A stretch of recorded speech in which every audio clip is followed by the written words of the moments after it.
नमस्ते सदावत्सले मातृभूमि। मैं इस विषय पर पहले भी कई बार बोल चुका हूँ, लेकिन आज जो विषय सामने आया वो दिल को सुकून देने वाला है।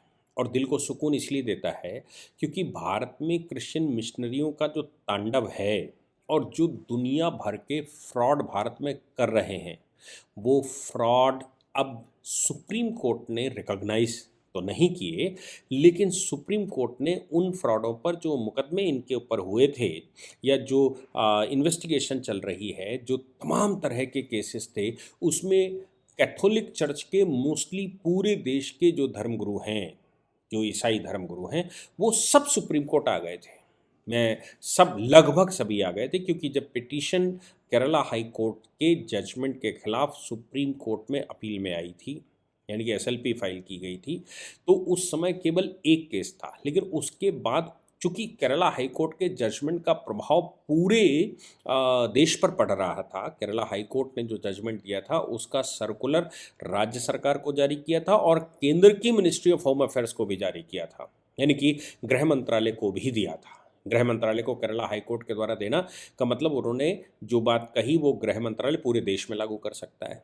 अब वो गृह मंत्रालय के ऊपर था कि वो क्या करेंगे, लेकिन उस ऑर्डर के खिलाफ ही लोग सुप्रीम कोर्ट आए थे। सुप्रीम कोर्ट में ये कह रहे थे कि साहब हमारी डिस्क्रिशनरी पावर है, ये जो दुनिया भर के फ्रॉड की बात कही जा रही है कोर्ट के द्वारा, वो फ्रॉड हमारे नहीं है, एक्चुअली वो हमारे राइट हैं जिनको कोर्ट मिसलीड कर रहा है। मैं आपको ये भी बता दूं, धारा 120 बी यानी कि कॉन्स्पिरेसी, 406, 409, 418, 420, 423, 465, 467, 468 और उनके साथ सेक्शन 34 आईपीसी भी लगाया गया। 34 आईपीसी का मतलब है कि सब मिलजुल कर ये काम कर रहे थे, कॉमन इंटेंशन के साथ काम कर रहे थे। फोर्ज डॉक्यूमेंट बना रहे थे, फोर्जरी कर रहे थे, इसके अलावा ये चीटिंग कर रहे थे, इसके अलावा ये कॉन्स्पिरेसी षड्यंत्र कर रहे थे। आप सोच सकते हो कि मैं कब से चिल्ला रहा हूँ ये बात कि ये जो मिशनरियों के कब्जे वाले पोर्शन है या मिशनरियों का जहाँ जहाँ कब्जा है, इसमें एक बहुत बड़ा झोल है। फिर से एक बार मैं उसकी चर्चा कर दूं, बहुत थोड़ा सा समय लूँगा इस बात को डिफाइन करने के लिए कि इनके क्या खेल हैं। एक्चुअली भारत में जो मिशनरियाँ आईं तो वो मिशनरियाँ बुलाई गई थी क्योंकि भारत में धर्म चेंज करना था, भारत के लोगों की आस्था चेंज करनी थी, क्योंकि अंग्रेज़ों ने ये बात बिल्कुल कन्फर्म कर ली थी कि भारत में 800 वर्षों तक मुगलों का या मुसलमानों का शासन होने के बावजूद भारत अभी जीवित है, तो आखिर क्यों? क्योंकि मोस्टली खाड़ी के जो देश हैं वो 100-150 साल में पूरे कन्वर्ट हो गए थे। वो भी सनातन रहे होंगे या उनका भी कोई रिलीजन रहा होगा, लेकिन वो सब समाप्त हो गए थे, क्रैश कर दिया था। लेकिन भारत में मुगलिया शासन 350 वर्षों तक रहा और उसके अतिरिक्त ये तमाम सल्तनत के राज्य रहे और उसके बावजूद भारत जीवित है। तो अंग्रेज़ों को ये समझ में आया कि नहीं, भारत जीवित है। भारत में सबसे पहले भारत के लोगों की जो आस्था है, भारत के लोगों का जो दृढ़ संकल्प है, भारत के लोगों को जो देव भूमि का कॉन्सेप्ट है, वो ख़त्म करना पड़ेगा। उसके लिए आवश्यक है कि गुरुकुलों को समाप्त किया जाए और चर्चों को एस्टेब्लिश किया जाए। चर्चों को एस्टेब्लिश करने के लिए आपको याद होगा, अभी किसी भी क्रिश्चियन कॉलेज या मिशनरी के स्कूल में चले जाएं तो 1850, 1840, 1860 इसकी तरफ पूरे हर एक जिले के हेडक्वार्टर पर एक क्रिश्चियन स्कूल खोला गया। वहाँ क्रिश्चियनों के रहने के लिए एक चर्च बनाया गया, वहाँ पर एक मिशनरी का हॉस्पिटल खोला गया। ये सब सिस्टमेटिक तरीके से किया। तो दुनिया भर में जो किसी भी प्रकार के चर्च के लोग थे, चाहे वो कैथोलिक थे, चाहे वो प्रोटेस्टेंट थे या फिर वो कोई और थे, वो सभी को यहाँ बुलाया गया और कहा कि भाई आप बनाओ। इसके अतिरिक्त चूंकि ईसाइयों की सरकार थी, इसलिए जहाँ डिस्ट्रिक्ट मजिस्ट्रेट बैठा उसने बगल में एक चर्च बनाया, उसके बगल में एक स्कूल बनाया। वो सब सरकारी स्कूल, जैसे आज सेंट्रल स्कूल है ना आपके, जैसे आज आप मंदिर सचिवालय के अंदर बना लें, डिस्ट्रिक्ट मजिस्ट्रेट के कार्यालय में कोई मंदिर बना लें, वैसे ही उस समय इन्होंने चर्चेस बनाए थे सरकारी ज़मीन पर। उस पर कोई ना कोई धर्मगुरु बिठाया होगा, जैसे हम पंडित बैठाते हैं। वो धर्मगुरु जो बैठा या जो चर्च का पादरी बैठा, डायस बाद में बना, या वो जो भी उसको शब्द इस्तेमाल कर लीजिए, या विशप शब्द इस्तेमाल कर लीजिए, वो सब लाकर बिठाए गए सरकारी ज़मीन पर कि भाई आप ये काम करवाओगे। बाद में 1927 में ये कह दिया गया कि ये इंग्लैंड से गवर्न नहीं होंगे, ये सब लोकल ईसाई ही गवर्न करेंगे, लोकल सरकार गवर्न करेगी। तो 1920 चर्चेज एक्ट 1927 में वो सब भारत सरकार हो गया। इसके बाद जब भारत सरकार यहाँ से मतलब जब ईसाई यहाँ से गए तो 1948 में एक सर्कुलर जारी हो गया। उस सर्कुलर में नेहरू जी ने कह दिया कि भाई जो मिशनरी जहाँ पर बैठे उनका मैनेजमेंट मिशनरी के पास रहेगा। लेकिन 1968 में एक और सर्कुलर जारी हुआ। उस सर्कुलर में इंदिरा गांधी ने उस समय कहा कि मैनेजमेंट मिशनरी का होगा, लेकिन ज़मीन राज्य सरकार ये तय करे कि वो ज़मीन किसकी है। अब वो ज़मीनें तो एक्चुअली ओनरशिप तो किसी की इनकी है ही नहीं, क्योंकि ओनरशिप तो उस पर राज्य की है, लेकिन ये बैठे हुए हैं, किसी राज्य सरकार ने ध्यान नहीं दिया, केंद्र सरकार ने ध्यान नहीं दिया। नतीजा निकला कि ये ज़मीनों पर काबिज रहे और कन्वर्जन पर्पज से इसका इस्तेमाल करते रहे। ज़मीनें उनके पास थीं, किसी को कन्वर्ट किया, उसको एक टुकड़ा दे दिया, बोले यहाँ बना लो। कोई दूसरे को कन्वर्ट करके लाए, उसको कह दिया बना लो। इनमें से जो थोड़ा होशियार निकला उसको ज़मीन दे दी का अपना स्कूल खड़ा कर लो। तमाम तरह के कॉन्वेंट स्कूल इन ज़मीनों पर खड़े हो गए। तो ये जितनी भी ज़मीनें कॉन्वेंट स्कूलों की हैं या फिर क्रिश्चियन स्कूलों की हैं, मिशनरी के अस्पतालों की हैं, चर्चों की हैं, या जो मिशनरी के लोग वहाँ रहते हैं, वो सब प्योर रूप से सरकारी ज़मीनें। क्यों? क्योंकि मैं जैसे कह रहा हूं कि हर एक ज़िले में जिला हेडक्वार्टर के अगल बगल ये ज़मीनें अलॉट की गई थी। इसके अतिरिक्त वो जहां पर प्रिंसली स्टेट्स थी वहां पर इनको लीज़ की गई थी केंद्र सरकार के, यानी कि गवर्नर जनरल के या वॉयसरॉय के कहने पर। तो लीज़ें भी लगभग समाप्त हो गई, वो लीज़ें भी भारत सरकार को वापस आ गई। और जब भारत सरकार बैठ गई तो अब अंग्रेजी सरकार यहाँ से चली गई, ब्रिटिश गवर्नमेंट यहाँ से चली गई, तो ब्रिटिश गवर्नमेंट की जगह भारत सरकार बैठ गई। तो ये सारी ज़मीनें भारत सरकार की होनी चाहिए थी, लेकिन ये बेच रहे हैं।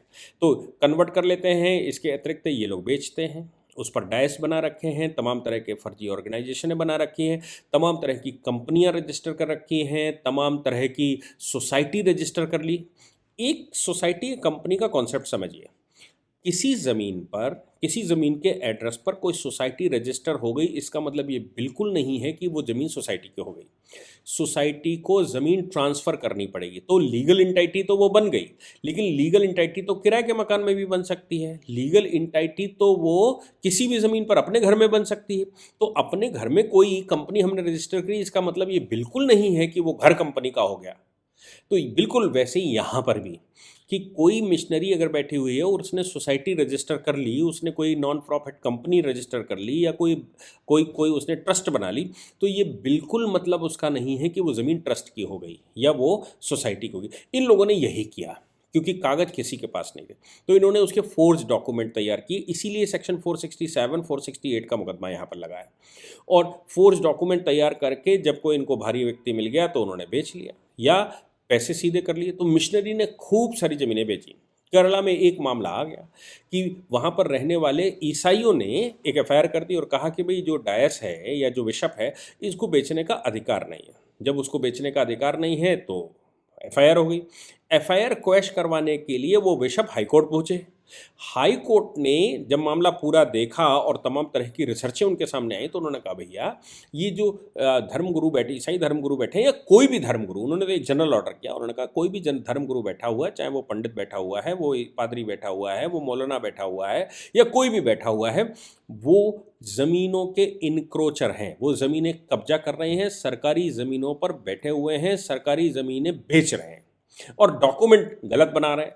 तो उन्होंने ये कहा कि भाई अपनी ओनरशिप सिद्ध करिए कि आपकी ओनरशिप बनती कि नहीं बनती। इन्होंने कहा साहब ये हम तो कैनन लॉ से गवर्न होते हैं। कैनन लॉ का मतलब है कि जो वेटिकन का लॉ है हम वहाँ से गवर्न होते हैं। तो केरला हाई कोर्ट ने कहा देखिए भारत में रहते हैं, भारत का संविधान है, भारत के संविधान से गवर्न होते हैं, कोई कैनन लॉ से गवर्न नहीं हो सकता, कोई भी वेटिकन का कानून यहाँ पर लागू नहीं होता है। इन्होंने कहा साहब ये तो होता है, हम तो सदियों से ऐसा करते हैं। तब केरला हाई कोर्ट ने कहा ठीक है, बात तुम्हारी सुनते हैं, एक काम करते हैं, इस पर इन्वेस्टिगेशन बिठवा देते हैं। तो केरला हाई कोर्ट ने राज्य सरकार को लिखा और कहा कि सभी ज़मीनों का एक सर्वे करवाइए और इनकी ओनरशिप मांगिए सबसे कि तुम्हारे पास ओनरशिप कहाँ से आई, वो ज़मीन किसकी है, वो राज्य सरकार की ज़मीन है या तुम्हारी अपनी खरीदी हुई ज़मीन है। तो और एफआईआर क्वैश करने से मना कर दिया। ये लोग सुप्रीम कोर्ट चले आए। सुप्रीम कोर्ट में इन लोगों ने अपना दावा किया और दावा करते समय कहा कि साहब ये ज़मीनें, ये जो है हम तो सदियों से ऐसे ही करते आ रहे हैं, आज़ादी के बाद भी हम ऐसे ही करते आए, पिछले 75 साल से तो ज़मीनें बेच रहे हैं ये डॉक्यूमेंट पर। अब राज्य सरकार ये अब जो है वो केरला हाई कोर्ट कह रहा है कि नहीं, ये तो गलत है और हमारे खिलाफ साहब एफआईआर दर्ज करवा दी गई हैं, इन एफआईआरों को क्वैश करवाया जाए। ये तो जो मालाबार चर्च के सज्जन थे, उन्होंने, मतलब जो जो वहाँ के बिशप थे, उन्होंने फाइल किया। उनके साथ इसको कहते हैं major archbishop of Syro Malabar church. इनके जो जो ये सज्जन हैं आर्क बिशप, इनके सपोर्ट में तमाम तरह के बिशप सुप्रीम कोर्ट चले आए। उन्होंने कहा साहब ये तो तहलका हो जाएगा, आप हमारी ज़मीनों पर बेचने पर प्रतिबंध लगा रहे हैं और हमारे खिलाफ इन्वेस्टिगेशन बिठा रहे हैं और क्रिमिनल केसेस फाइल कर दिए गए हैं, ये तो साहब सरासर गलत है, नेहरू जी के समय से ऐसा चला आ रहा था और हम तो खूब कर रहे हैं और ये हमारा अधिकार है। सुप्रीम कोर्ट ने पहले इनकी सुनवाई करी, तमाम तरह के भारत के जो अराष्ट्रवादी वकील, अराष्ट्रवादी जो इनके वकील मिलते हैं, राष्ट्रवादी वकील तो नहीं कहा जा सकता, लेकिन जो इस तरह के केसेस लड़ते हैं या राष्ट्रीय जमीन के खिलाफ, वो सब वहाँ उपस्थित थे। कई दिनों से सुप्रीम कोर्ट में केस चल रहा था 2013 के केरला हाई कोर्ट के ऑर्डर के खिलाफ। सुप्रीम कोर्ट ने आज एक अच्छा काम ये किया कि उस एसएलपी को डिसमिस कर दिया और क्वैश करने से मना कर दिया। यानी कि जो क्रिमिनल केसेस फाइल किए गए हैं, हाई कोर्ट का जो ऑर्डर इन्वेस्टिगेशन का है, हाई कोर्ट का ऑर्डर सर्वे करने का है, ज़मीनों के कागज़ निकालने का है, ज़मीनों की ओनरशिप पता करने का है, वो सारे के सारे हाई कोर्ट ने कहा कि ये ऑर्डर इनका पालन होगा, हम इसमें इंटरवेंशन नहीं कर सकते। कम से कम इन्वेस्टिगेशन तो हो ही जाना चाहिए और इन्वेस्टिगेशन के बाद सत्ता पता भी होनी चाहिए कि आखिर ये ज़मीनें हैं किसकी, इसका रियल ओनर कौन है। तो आप समझ सकते हैं कि सुप्रीम कोर्ट ने एक अच्छा काम करते समय कम से कम इन्वेस्टिगेशन पूरा हो, कम से कम रियलिटी पता लगे, कम से कम ज़मीनों का जो ओरिजिनल ओनर है वो तो पता लगे, कर तो रहे हो। अब इस तरह के तमाम डायसिस देश भर के फंस गए हैं। सुप्रीम कोर्ट, चूंकि सुप्रीम कोर्ट का ऑर्डर आ गया, इसलिए मैं आप सभी से, जो लोग भी सुन रहे हैं, उन सबसे आग्रह करता हूं कि आपके अगल बगल मिशनरी कहीं भी बैठी हुई है, चर्च कहीं भी बैठा हुआ है, कहीं कहीं भी मिशनरी का स्कूल बना हुआ है, कहीं मिशनरी का और अस्पताल बनाया रखा है, कॉन्वेंट स्कूल बना रखे हैं, वो सारी ज़मीनें राज्य सरकार की ज़मीनें हैं, उनके कागज़ निकाल कर राज्य सरकार को दीजिए और ये जो सुप्रीम कोर्ट का ऑर्डर है, इस ऑर्डर को साथ में लगाइए और बताइए उनको कि ये है, आप इस पर इन्वेस्टिगेशन बिठाएं। अगर आप वाकई में राष्ट्र की चिंता करना चाहते हैं तो सभी को ये पता होना चाहिए कि मिशनरी की जो अभी स्वतंत्रता के बाद ज़मीनें नहीं खरीदी गई हैं, स्वतंत्रता के बाद ज़मीनें खरीदी भी गई हैं, कुछ चर्च ऐसे भी बने हैं जो ज़मीनें खरीदी गई, जो ज़मीनें नहीं खरीदी गई हैं, आज़ादी तक जो ज़मीनें थीं, वो सारी ज़मीनें पूरे देश की भारत सरकार की हैं और अब राज्य सरकार की हैं। इसलिए इन ज़मीनों को राज्य के पास आना ही चाहिए और इससे 2-3 लाभ ये होंगे कि मिशनरियाँ जो कन्वर्जन का खेल खेल रही हैं वो रुकेगा, कॉन्वेंट स्कूलों में जो दुशासन पढ़ा रही हैं वो रुकेगा और तमाम तरह की जो इर्रेगुलरिटीज़ ये करते हैं वो सब भारत में रुकेगा। आप कुछ और सेवा करना चाहते हैं तो इस लेक्चर को आप जितना सर्कुलेट कर सकते हैं उतना सर्कुलेट करिए, मुझे कोई समस्या नहीं है, ताकि लोगों को ज़्यादा से ज़्यादा जानकारी हो और लोग एक्टिव हो सकें। राष्ट्र बचाना है तो सबको काम करना पड़ेगा। भले ही आप उंगली दबाकर इसको शेयर करते हैं, तो आपने अगर 1000 लोगों को शेयर किया, उनमें से एक एक्टिव हो गया जिसकी समझ में ये बात उलझ गई, तो मुझे लगता है कि ऐसे लाखों लोगों के बीच जाने पर 1% भी एक्टिव हो जाएंगे तो बहुत बड़ा काम हो जाएगा। जय हिंद, जय भारत, वंदे मातरम।